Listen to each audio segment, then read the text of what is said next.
Nothing I eat tastes right.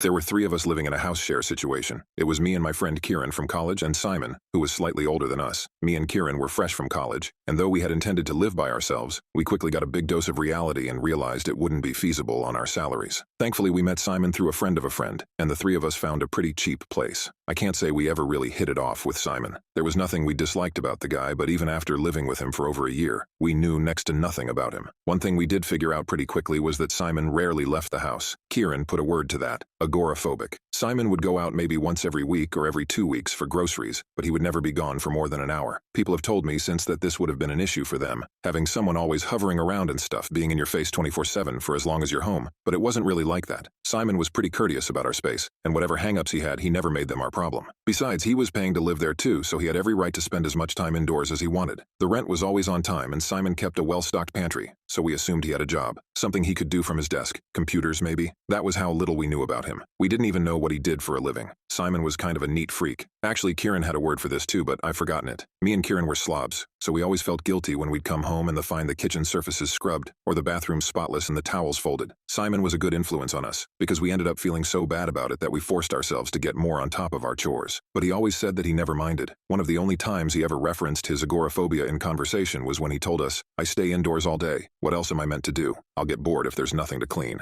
I think he was only half joking. Another thing about his sort of neatness or attention to detail or whatever was that there was very little deviation in his routine. Whenever you heard him moving about in the house, he was doing things like clockwork. More than a couple of times, I was woken up by the sound of the toilet flushing and realized I was running late for work because Simon always used the bathroom at 8:30 in the morning. Every day. Simon ate pretty much the same things every day, and he had 3 outfits which he would wear in rotation. We would ask him if it didn't drive him crazy that his life was like Groundhog Day, and he would just shrug it off and smile. He was never overly anal or obsessive toward us. He wasn't sociable, but he could hold a conversation. There were opportunities where he could have, and rightly should have, given us hell, particularly when we had friends over and things got loud late at night, but he never did. Overall, he was a nice roommate. 2 months before his disappearance was when Simon's behavior really started to take a turn for the worse. He started coming into the communal areas less and less, especially in the evenings when we would normally all be in there together, doing our own separate things. We started to see him cook meals less and less as well, and you could tell just by looking at him that something wasn't right. He was getting thinner, almost scarily so, and his skin was starting to deteriorate. I remember he had some really bad zits, which was unusual for him, because he was normally so well groomed and had never been prone to acne from what I saw. Still, me and Kieran said nothing. I regret this now, but like I said, we weren't exactly close with Simon, and both of us felt too awkward to ask if anything was wrong. In our minds, we just hoped he had the flu, and that normalcy would soon resume. I remember seeing him in the kitchen around this time, and the minute he entered, his face completely changed. The muscles in his neck went taut, and he seemed extremely on edge. He was staring at the microwave as if it was about to leap from the counter and bite his head off. I gave him a gentle, "You good?" and, as if a switch had flicked, some of the color returned to his cheeks, and he nodded and gave me a half-hearted grin. This was one of the last times I saw him.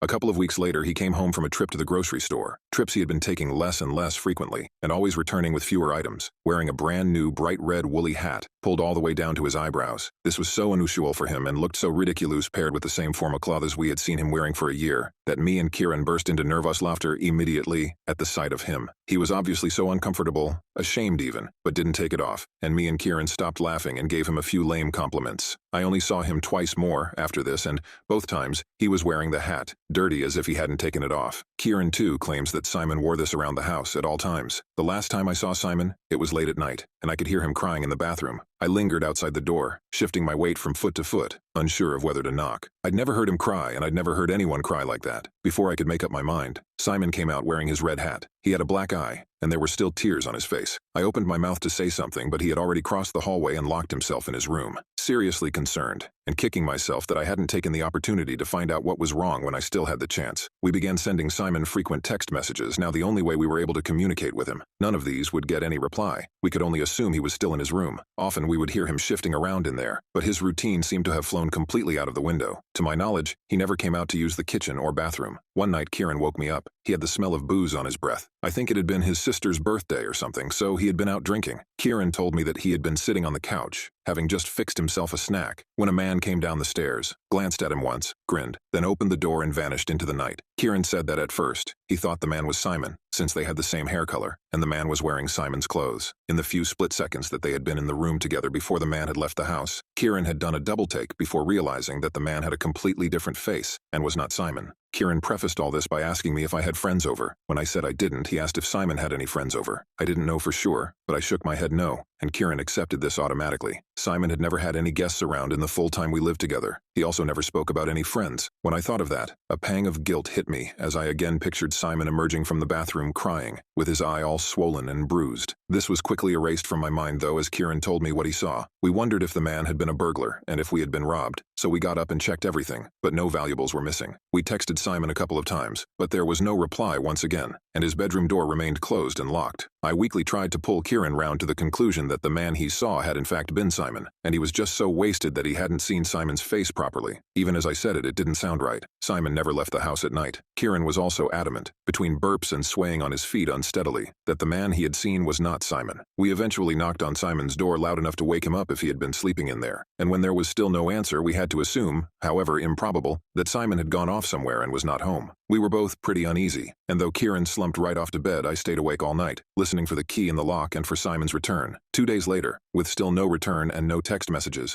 we decided to pick the lock to Simon's room, now worried that there really had been a burglar and that Simon might have been incapacitated or murdered. Neither I nor Kieran had ever been inside of Simon's room, and when we entered, my heart kinda broke for him. Simon had next to nothing in there. There was a single lamp and a Polaroid camera on the bedside table, and nothing more. His computer sat at his desk with nothing around it. There were 2 tatty old paperbacks on a shelf above the desk, as well as the leather journal that we had seen him make to-do lists in. There was nothing else in the room. No posters on the wall, no trinkets, no mess. The bed sheets were crisp. The bed had been neatly made up, and lying on one of the pillows was the red hat. Simon was not in there. We debated what to do for a while, and I took down Simon's notebook. He was meticulous in his record keeping, and we flipped through what must have been around 50 pages with things written on them like, change bed sheets today, bleach shower, or vacuum hallway. He also noted his shopping lists and how much he spent on groceries. There was always a date in the margin next to his notes. We flipped through until we came to the last few pages that were filled. The first thing out of the ordinary was a line of text by itself with no date, scrawled rapidly and then quickly scratched out, so that the writing was barely visible. It read, nothing I eat tastes right. The next page was much more composed, and began again with a date in the margin. Bread slightly off, tap water slightly off, meat, chicken, fine. Cereal bar, fine. Tomato, way off. Lettuce, slightly off. There was then his to-do list. The next instance of this. Milk, way off. Eggs, fine. Pasta, plain, fine. Bolognese sauce, slightly off. Meat, beef, slightly off. Banana, slightly off. His to-do list. His to-do list. His grocery expenses. Meat, chicken, way off. Tap water, way off. Banana, fine. Ham slices, way off. Frozen pizza, slightly off. It went on like this, with a date attached. My computer screen is too dark. Bread, toasted, way off. Butter, way off. Eggs, slightly off. Cheese, fine. Banana, way off. For pages and pages, until all the foods he was mentioning were listed as way off. The bathroom is bigger, he wrote. The ceiling in the kitchen has changed color. Now off-white. Simon's whole world had been this house. The route he took to the grocery store. The same several foods he ate. The same things on repeat. I would trust him to know if something was even slightly off.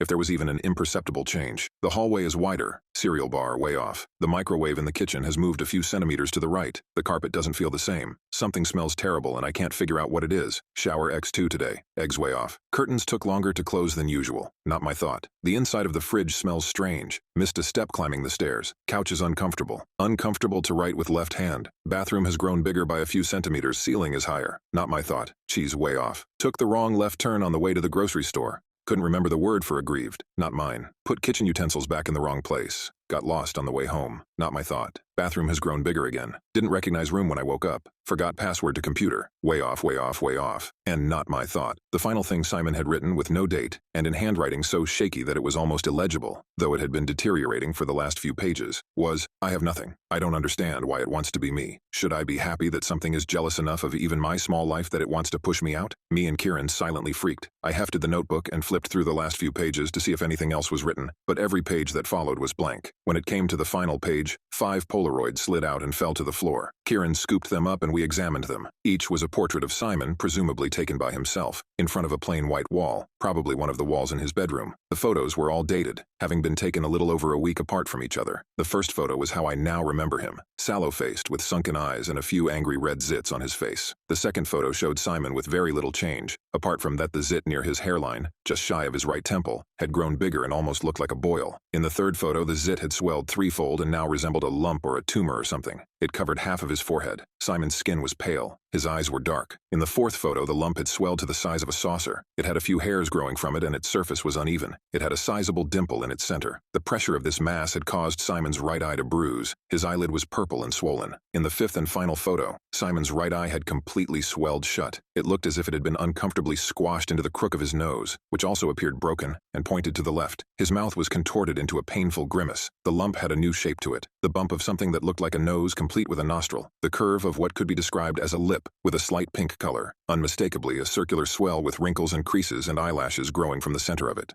We called the police, we showed them the photos, we described what we'd seen, the man who left the house in Simon's place. We told them how Simon had acted the past few months, compared to the rigid routine that we had grown accustomed to. They read from his journal. Nothing came of it, of course. Simon was never found. They came to the consensus that, with his history of disordered behavior, it was likely that he'd had a breakdown of some description, and that we should assume the worst. We found out in the coming weeks that Simon had no family and few contacts from the outside world. Me and Kieran live with his sister, and her girlfriend now. Sometimes I ask him, not for the first time, to describe the man who left the house that night, but Kieran's always hazy on the details. I'm at the point now where I'm almost sure we'll never see Simon again, but this other man, or this thing, if I pass him on the street, or see him in line at the movies, if he has friends, if it keeps a diary or a routine, I want to think that some part of me will know that it's him. I don't know what I'll do, but part of me thinks that I'll know him, leading the life that should have been Simon's. He will be familiar but slightly off. I will look at it and get a sense that I've seen it before, even if he has become completely unrecognizable.